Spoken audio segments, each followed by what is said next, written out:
Welcome to the Bahamas Tonight, the Northern Edition. Good evening, all. I'm Shasheena Rolle. As always, it is so great to have you with us. Topping news, residents of 8 Mile Walk are up in arms as an apparent environmental problem has surfaced once again. But this time they say it's worse than anything they have ever experienced. As Shakara Trott tells us, the residents are calling attention to this potential health hazard. Residents of West and South Grand Bahama are literally sick to their stomachs as emissions from an unknown source has been making them sick for nearly a week now. It made me feel like, feel bad a bit. I don't know how to describe the odor, but it made you sick, made your head light.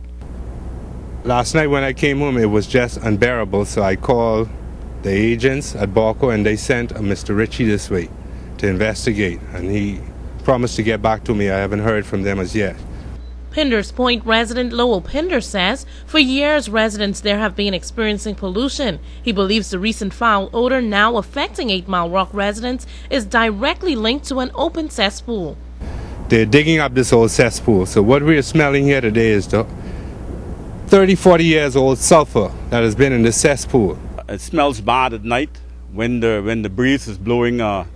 If you have any windows open, it blows straight in the house and stay there, and it's very, very disturbing, and it's hard to breathe in because you don't know whether it's hazardous to your health or what. Every so often this odor pops up, and it makes everybody in this community very, very ill.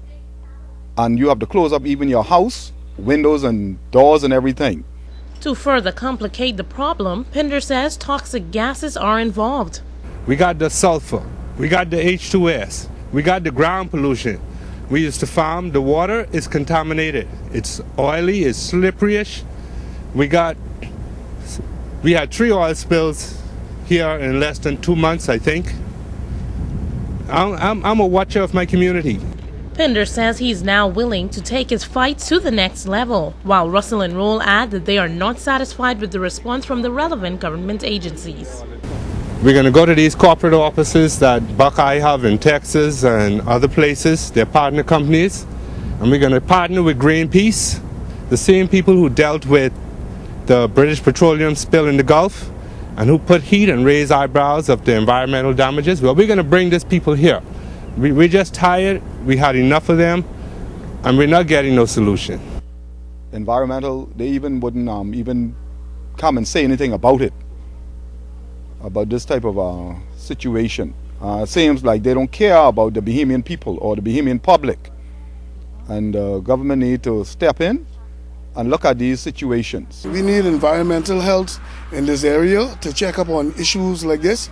I haven't seen them around, and it's been very bad for the past couple of days. Shakara Trott, ZNS Network News. Now, we contacted Borco's office here in Freeport and were advised to speak with Patrick Hodgins, a director at Buckeye headquarters in Texas. He admitted that they received complaints of a strong odor in the area, but said Borco workers conducted an investigation of the entire perimeter, including the deck, and there were no indications of an odor in that vicinity.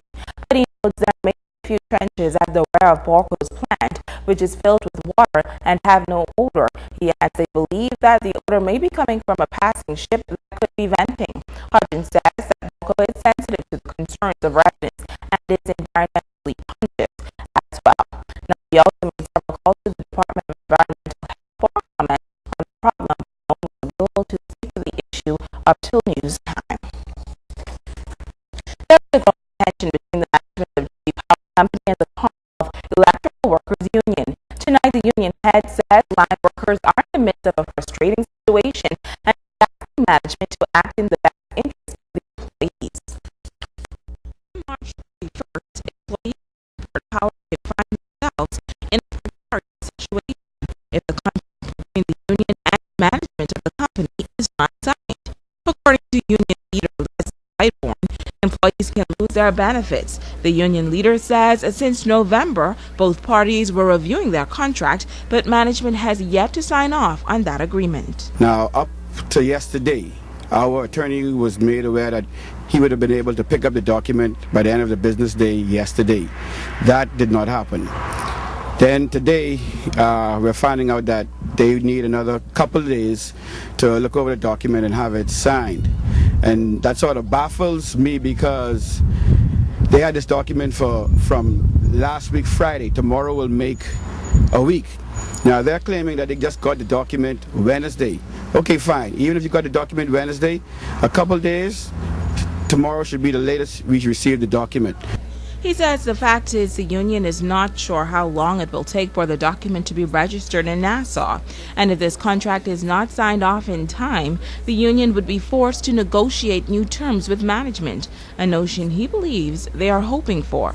If it isn't registered by then, the company is not bound to adhere to anything in the agreement. I'm not saying that they won't uphold it, but they're not bound to.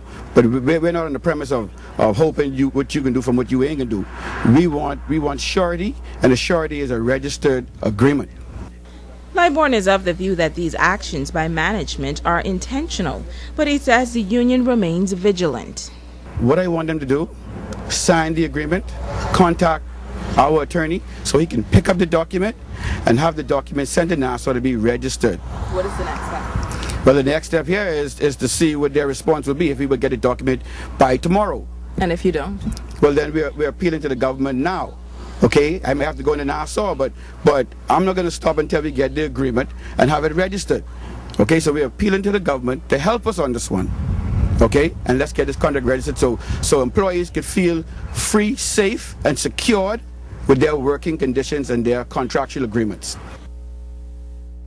Well, we also received an inter-office memo given to all employees from the Vice President of Human Resources of the Grand Bahama Power Company refuting charges made by the union. According to the inter-office memo, whether the contract is signed, registered, or expired, employees will not lose their benefits. The memo assured the employees that the power company will continue to honor the terms and the agreement of the current contract. Now, according to the memo, management is looking forward to working collaboratively with the union to come up with a new collective bargaining agreement that rewards the contributions of employees and positions the power company for a strong future. In other news, the industrial sector here on Grand Bahama continues to expand, yet the island's unemployment rate continues to climb. Now, disturbed by the negative trend, a local union leader is lobbying for the proper training for Bahamians so they can acquire top positions in the industrial sector.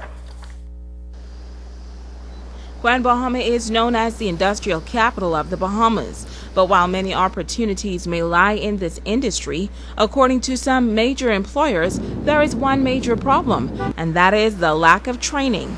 Unionist Lionel Morley says a career in the industrial sector could earn big bucks. Here's why he says the time has come for parents to encourage their children to pursue this field.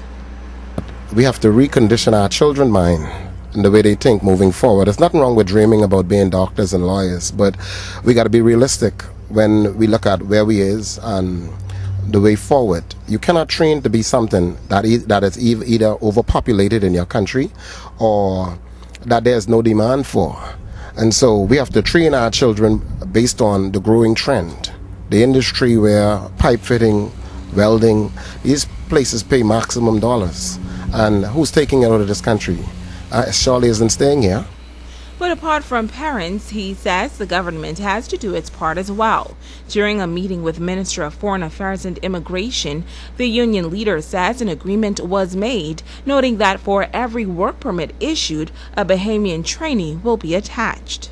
And the union is doing its due diligence to ensure that the persons are being trained and they don't have to wait for 30 years, as is the case now, to be qualified to be placed in these positions.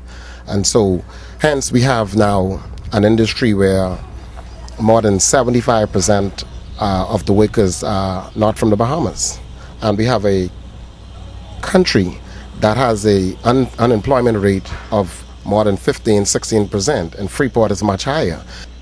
The union leader says all relevant stakeholders must redirect their focus and ensure that Bahamians get a piece of the pie. We believe that whilst everybody had their eyes on the tourism industry, we had a growing industry here in Freeport that we ignored, or we did not know that the time would have come when every job counted here in this island. So all of the stakeholders has to put their minds together, their collective will together, to find a way whereby the workers of the Bahamas can be a mainstay in its own economy. Well, as we said before, despite Grand Bahama's expanding industrial park, there is a cry that Bahamians are being overlooked or not being given job opportunities in that sector.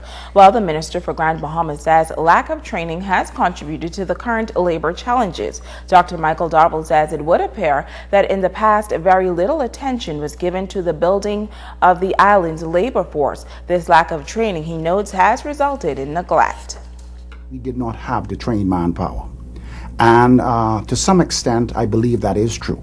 But where we fell short was the fact that we did not put policies in place to ensure that we prepare our workforce for this industrial explosion that is presently taking place on Grand Bahama. And I believe the lack of training is a key element that we now face, where Bahamians are now outside looking in. Well, to reverse this trend, Dr. Darville says his ministry, along with departments of labor and immigration, will work together to ensure that Bahamians who are qualified get the opportunities for employment on Grand Bahama. That when an applicant comes in, the proper process through the Labor Department is vetted correctly, and that is come on to immigration, and we assure that Bahamians and Grand Bahamians who are qualified for the jobs get the necessary opportunity to be a part of the process. We have some deficiencies on both ends, training, and we also drop the ball to a certain extent in all of our government departments here on Grand Bahama. And I'm here as the government representative here on Grand Bahama to ensure that we definitely now begin to take these departments at the level that is necessary to ensure that these checks and balances are put in place. According to the Minister for Grand Bahama, his office is reaching out to companies in the industrial sector to assure them that there are Bahamians who are academically qualified and others who are willing to be trained. He says his ministry is encouraging industrial companies to partner with his ministry and the National Training Institute in order to build Grand Bahama's labor force. Stay with us. The Bahamas Tonight, the Northern Edition, continues right after this.